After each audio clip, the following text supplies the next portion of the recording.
O. Ajibo Esquire of Council, deemed properly filed on the 16th of April 2024 and adopted the same day.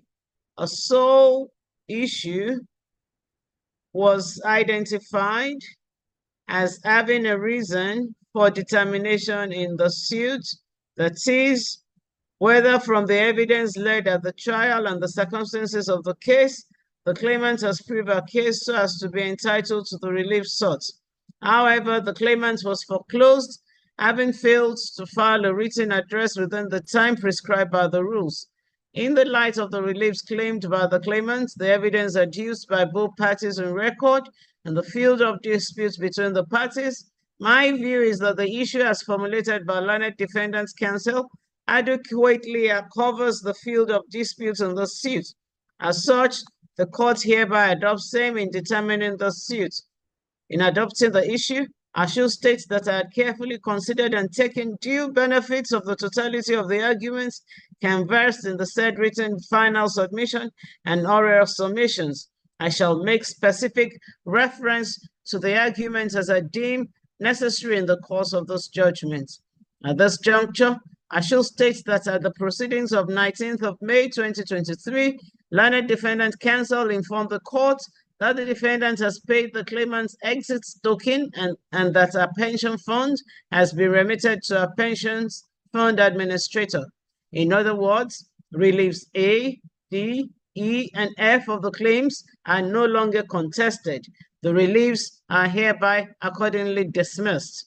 The testimony of the claimant is that she was employed by the defendant as sales representative in the Marketing and Customer Service Department on the 14th of August 2015, and that after serving for 5 years, she resigned her appointment on the 2nd of November 2020.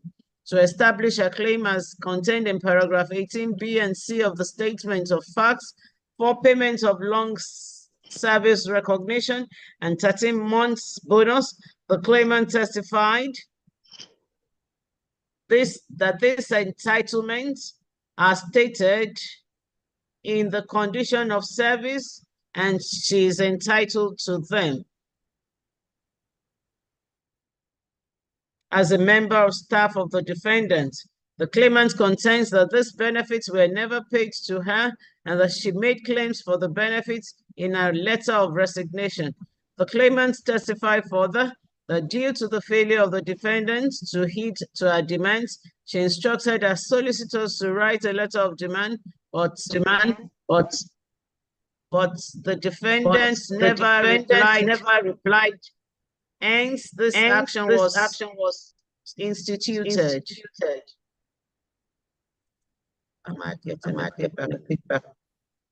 In further support of our case, the following documents were tendered.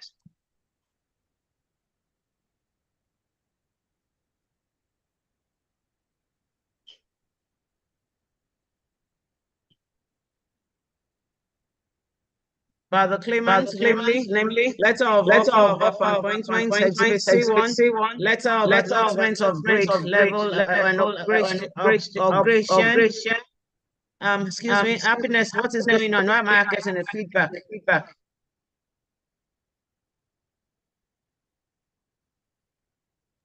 I think there's a device that's connected close to you, Lord. No, there's no device close to me.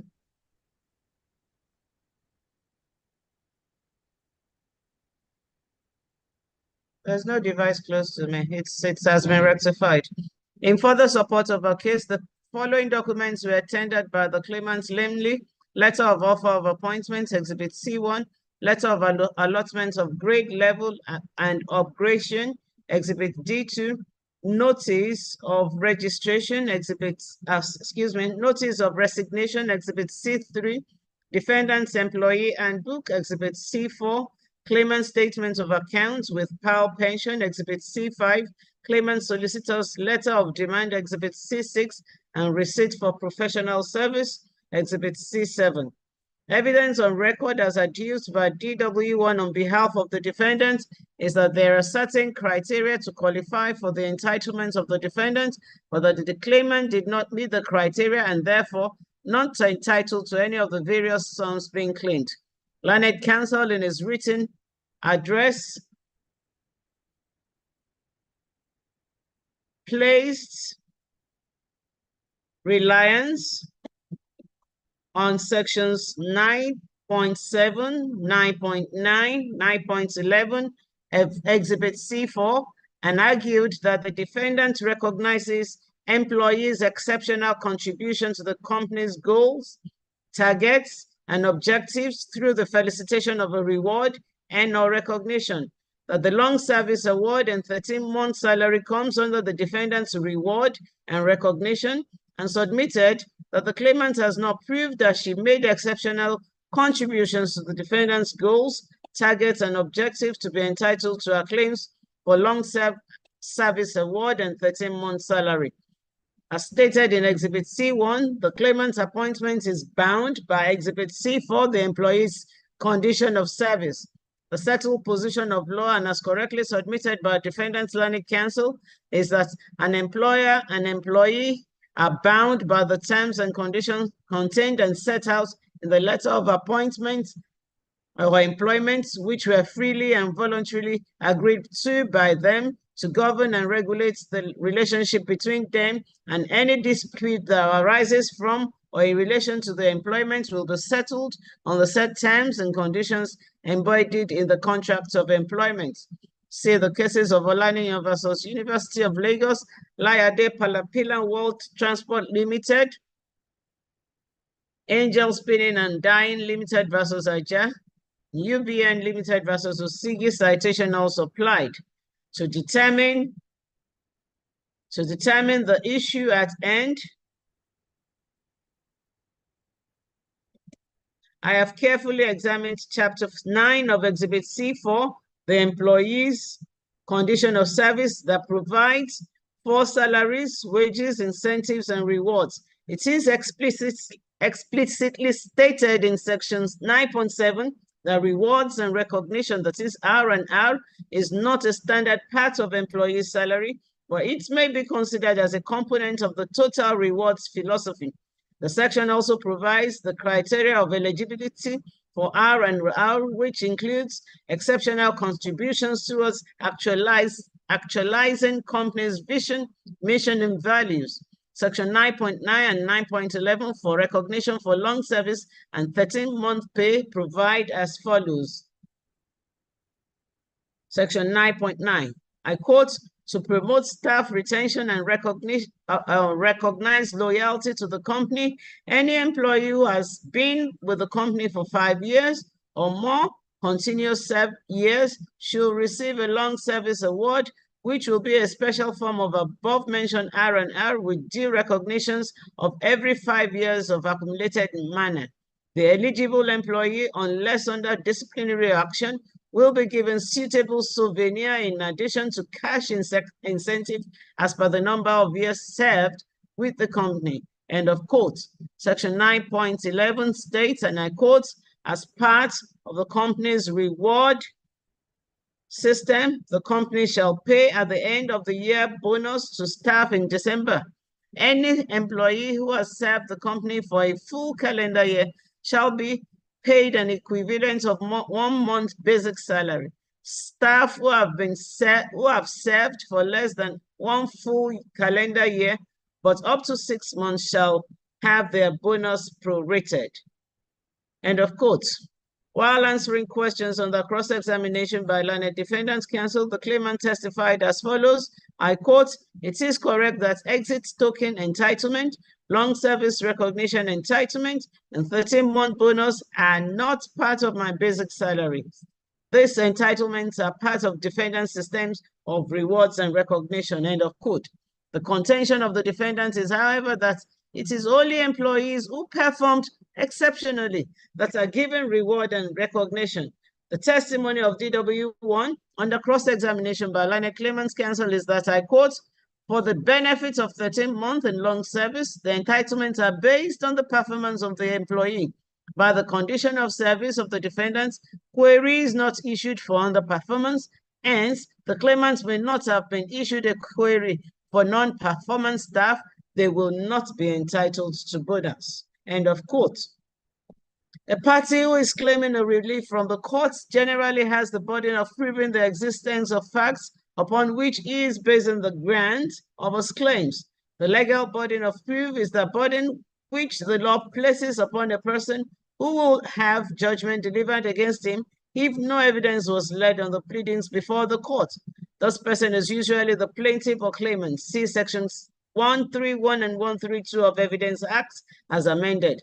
The claims for long service recognition and 13 months entitlement are facts that must be proved by cogent and credible evidence that the claimant had performed exceptionally to be entitled to the reward.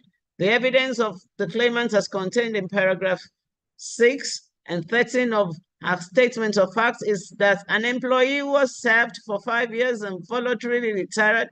She is entitled to the said benefits, but failed to prove that she exceptionally performed in order to be awarded the claims. Having undertaken an extensive evaluation of the evidence adduced in support and against both the claimant's claims and the foregoing, the final result is that the case of the claimant fails in its entirety. It is hereby accordingly dismissed. For lacking in merit, parties are to bear their respective costs. As the court pleases. As the court pleases. My Lord, we are most grateful for the well-considered judgment. May the wisdom of the court. Amen. Thank you. Can you call the next, Mr. Valentine? The judgment will be posted on the portal by the end of tomorrow, so you can access it. But the hard copy of it will be sent sometime at the end of this week, so you can apply for it as from next week, please. Thank you. Yes, the next case number 2. NICS/KD/08/2020 between Hassan Adamu versus Governing Council, Kaduna State Polytechnic. And another, my Lord, parties absent. Parties are absent. Appearances, please. Yes, do we have counsel in courts or online? My Lord, I'm for the defendant. My name is A. Ishaq, my Lord.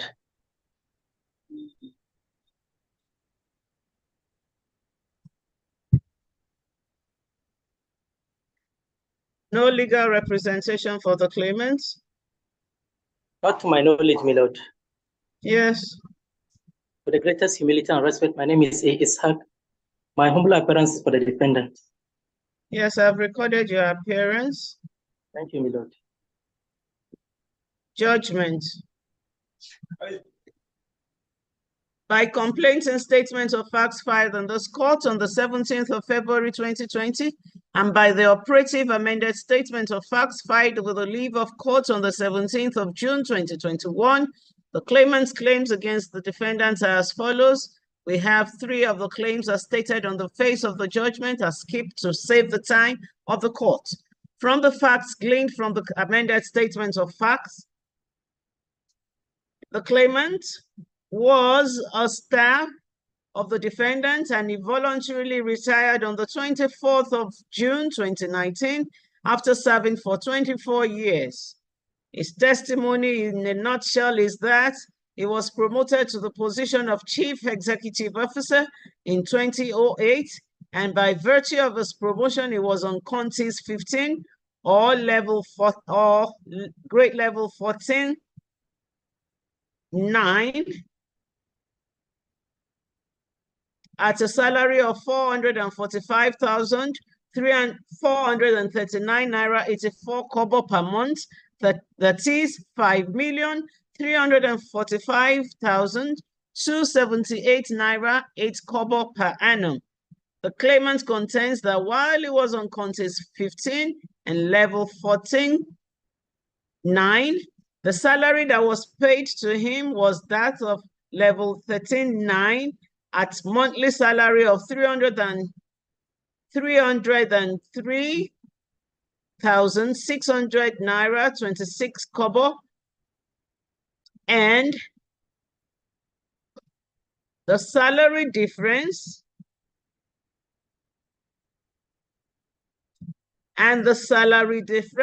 between level 13.9 and level 14.9 is 141,839 naira 58 kobo per month.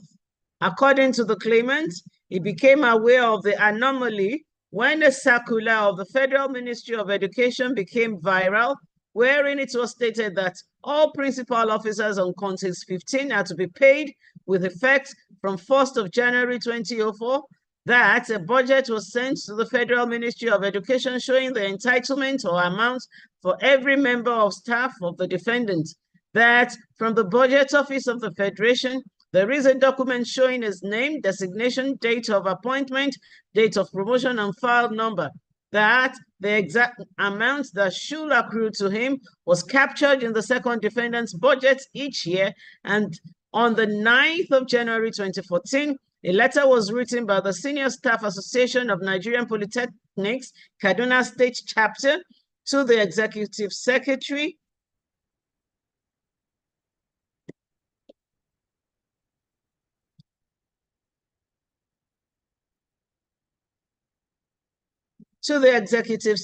National Board of Technical Education, that some of the members of executive cadre were omitted from payments.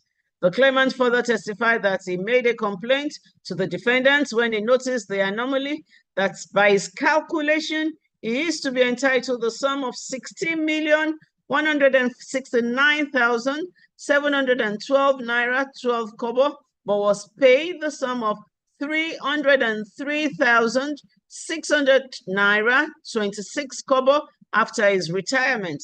That when it became apparent that the defendant will not pay, he advised his solicitors to write a pre-action notice, and the defendant replied the letter and stated that the inability to pay was due to lack of release of funds by the federal government. The claimant's reply to the defendant's statement of defense and counterclaim was deemed properly filed on the 2nd of December 2020. The claimant further testified that after a meeting held by SSANIP in 2016, a communique was issued, and one of the resolutions is that Contis is being funded well by the federal government, and no shortfall is recorded in any institution.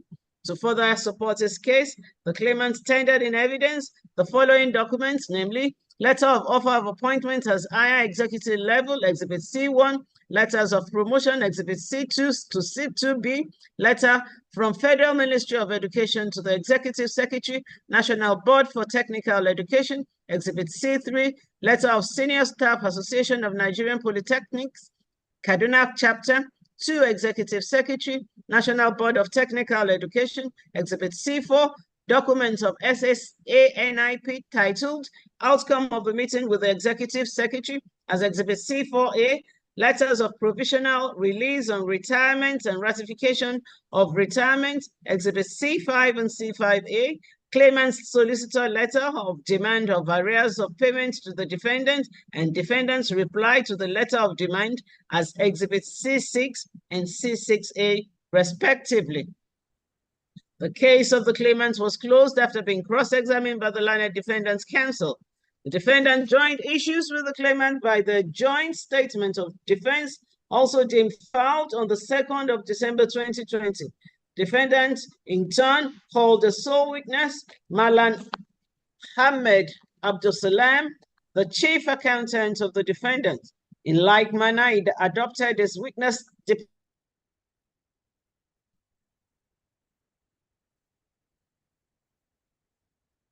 entitlements due to the claim paid to him, and the defendants are not indebted to him in the sum being claimed or any sum at all. The DW1 testified that on the 24th of December 2018, the claimant was upgraded to Chief Executive Officer on Counties 14-4 on a salary of 3,803,068 naira. with effect from 1st January 2018. The letter of upgrading is admitted in evidence as Exhibit D4.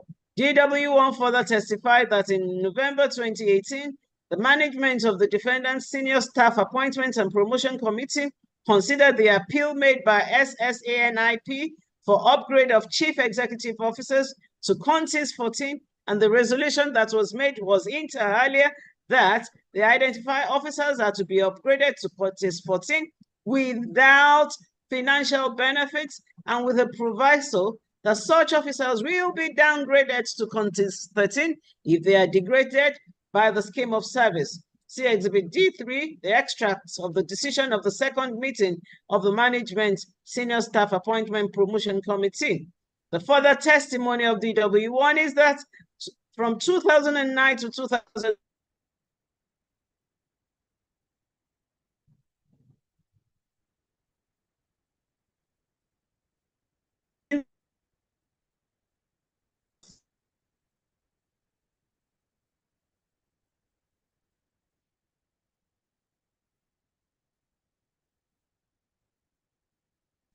benefit, the claimant was personally present for capturing and signed the retirement benefits registration slip, the defendant's budget submission, the claimant's letter of introduction to enrollment for contributing pension scheme, the claimant's retirement benefits registration slip are admitted in evidence respectively as Exhibit D7, Exhibit D1, and Exhibit D2.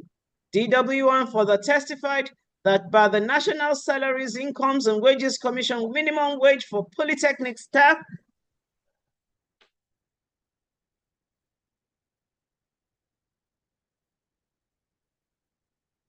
after his upgrade to Contis 14.4, his salary was 3,775,311 naira. That the difference between the salaries on the two grade levels is 11,008 naira 91 kobo and not 141,839 naira 58 kobo as claimed. That the claimant was entitled to promotion, arrears, less tax, and other deductions for a period of 18 months, that is, from 1st January 2018 to 23rd of June 2019, and that between November 2019 to January 2020, the defendants have paid the claimant a sum of 237,568 naira 42 kobo, being his promotion arrears. Letter of implementation of new national minimum wage in federal public service, COMPASS, and the payments of orders of the defendants are admitted in evidence as Exhibit D8 and Exhibit D9, respectively. The defendant maintained that the claimant was never on Contis 15 or level 14.9 before his retirement, as the grade level is for principal officers and chief lecturers. The defendant's counterclaims for the sum of 650,000 naira as cost. The witness was also cross-examined by the learned claimant's counsel, and the case of the defendants was closed. Thereafter, parties through their respective learned counsel filed and exchanged their written final addresses as prescribed by the provision of Order 45 of the Rules of this Court. In the final address filed on the 17th of October 2023, learned counsel for the claimant, A. Isaac. You are for the defendant, Mr. Isaac.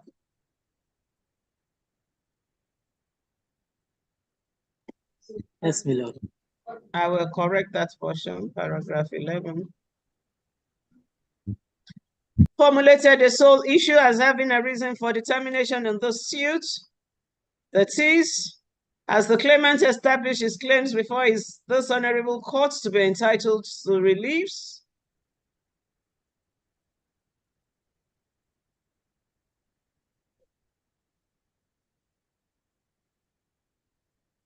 In the final address deemed filed on the 24th of April 2024, learned counsel for the claimant, Shehu Bashir Esquire, formulated two issues as having a reason for that determination in the suit, namely, whether from the evidence adduced and the exhibits tendered before this honorable court, The claimant has proved his case to be entitled to all the relief claims by him against the defendants.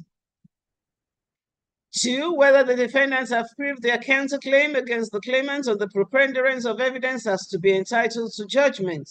In the light of the reliefs claimed by the claimant, the evidence adduced by both parties in record and the field of dispute between parties, my view is that the issue as formulated by Learned Claimants Counsel adequately covers the field of disputes in the suit. As such, the courts hereby adopt same in determining the suit. In adopting the issue, I should state that I had carefully considered and taken due benefit of the totality of the argument canvassed in the said written final submission and oral submission. I shall make specific reference to the argument as I deem necessary in the course of this judgment. By my understanding, the case of the claimant is that he was promoted to level 14, step 9, or Contis 15, and that he is entitled to salary and allowances on that level. The claimant contends that he was still being paid by the defendant on level 13, step 9, that is, on his previous grade level. The claimant based his claims on Exhibit C3, a letter of approval of implementation of Contis 15 for all staff in federal polytechnics and College of Education in Nigeria. Exhibit C4, a letter written by SSANIP, Kaduna Polytechnic Chapter, to the Executive Secretary, National Board for Technical Education, and Exhibit C4A, the resolutions of the meeting held by the Executive Secretary with the unions were tendered to further prove his claims. However, the defendant denied the claimant was ever on Contis 15 or level 14, step 9, as this is the grade level for principal officers and chief lecturers. The defense advanced by the defendants is further that, based on an appeal by SSANIP for the upgrading of chief executive officers to Contis 14, as a resolution, that is Exhibit D3, was made in November 2018, but a proviso was stated in the said resolution that the officers upgraded to Contis 14 is without financial benefits, and that such officer grade level will be reverted to Contis 13 if they are degraded by the approved scheme of service. This was confirmed on the cross-examination by Learned Claimants Counsel by DW1, the defendant's sole witness.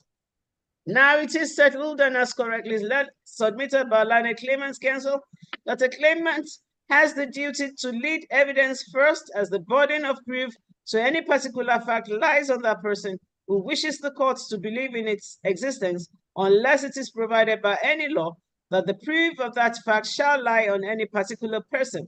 However, the burden may in the course of a case be shifted from one side to the other.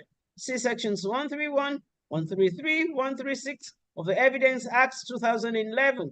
These provisions of the Evidence Act have been considered by the courts in a plethora of authorities. See Onovo versus Imba, Ituama versus Akpeime, Ezemba versus Ibeneme, and another. Citations also applied. It is equally settled that in labor relations, an employee can only claim if an entitlement is shown. An entitlement is shown by reference to the law that gives it, the collective agreement from which the entitlement was agreed upon between the contracting parties, or the conditions of service governing the relationship of the employer and his employee. In Mr. Mohammed Dungus and others versus ENN Consultum Limited, 2015, 16 Nigeria Labor Law Report, Part 208 and 39, the court cautioned that it may be fatal if in improving an entitlement, and even if the instrument is referred to, the employee does not indicate the clause, the section, the article or paragraph that grants the entitlement claimed, given that the employee should not expect that it is the court that will fish for the relevant article that substantiates the claim prayed for. This is the context within which the claimants can succeed in this present case. I'm also mindful that the claimant's claim in paragraph 27A of his amended statement of facts is for declaratory relief. That being the case, the burden for him to prove The allegation leveled against the defendants exceeds the regular burden provided in sections 131 and 132 of the Evidence Act 2011. Specifically, in respect of an action for declaration, the claimant must satisfy the court by credible evidence that he is entitled to the right he claims. Thus, the claim for a declaration cannot be granted merely in default of defense or upon an admission by the defendant. Instead, a party who seeks declaratory relief is duty-bound to succeed only on the strength of his case without recourse to the defendant's case. See the cases of Mohammed versus Bamako, Andrew versus INEC, G International Operations Nigeria Limited versus Q Oil Limited, and Kwajafa versus Bond Limited. Citation also applied. Therefore, I do not agree with the argument of learned claimants counsel that the facts admitted by the defendant in Exhibit C6/D6 require no further proof. The claimants having sought declaratory relief. The argument of learned claimants counsel on admission is hereby not countenanced. Now, I have carefully reviewed the evidence adduced by the contending parties. There is no dispute that the claimants retired as a staff of the defendants. The defendants admitted paragraph 7 of the amended statement of facts that the claimant was on grade level 13, step 9, and that as contained in Exhibit D4, he was upgraded to Contis 14, step 14, on salary of 3,804,068 naira, 16 kobo per annum, with effect from 1st of January 2018. The defendant, however, denied that he was ever promoted to Contis 15 or level 14, step 9. In Exhibit D7, it was approved that the claimant was on grade level 13-9 on the 2019 federal budget pay of the defendants. Defendants also maintained that the claimant has been paid all his entitlements as contained in Exhibit D9. In his reply to the statement of defense and defense to counterclaim, the claimant alleged that the federal government had been releasing funds for the implementation and that almost all the lecturers and some of the non-academic staff who were approved by the management, including those who were in his rank and cadre, had received the payment. However, the claimant failed to prove these assertions. I should further state that to be entitled to the sum being claimed and calculated, the claimant must show to this court the instrument or document that specified how the salaries and allowances are to be calculated. Did the claimant prove or show any evidence to this court on how he computed the amounts being claimed?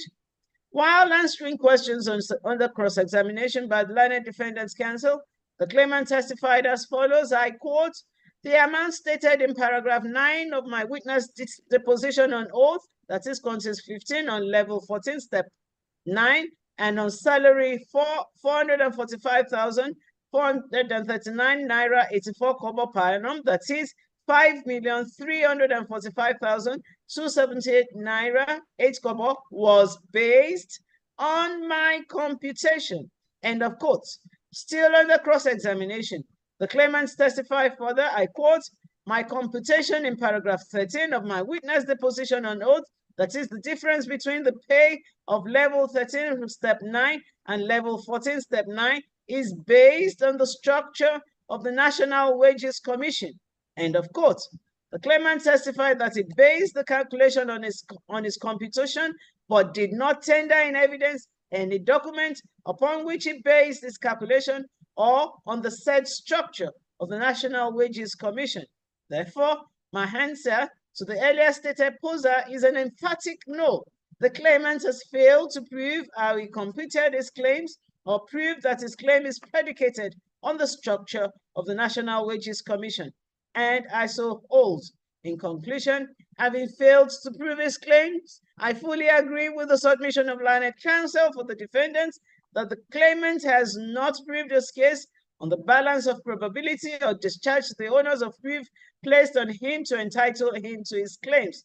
That being the case, it becomes apparent that the entire exercise and proceedings become futile, and I so further hold In totality, the decision of this court that the claimant has failed to plead credible evidence in support of his relief claims against the defendants in this action.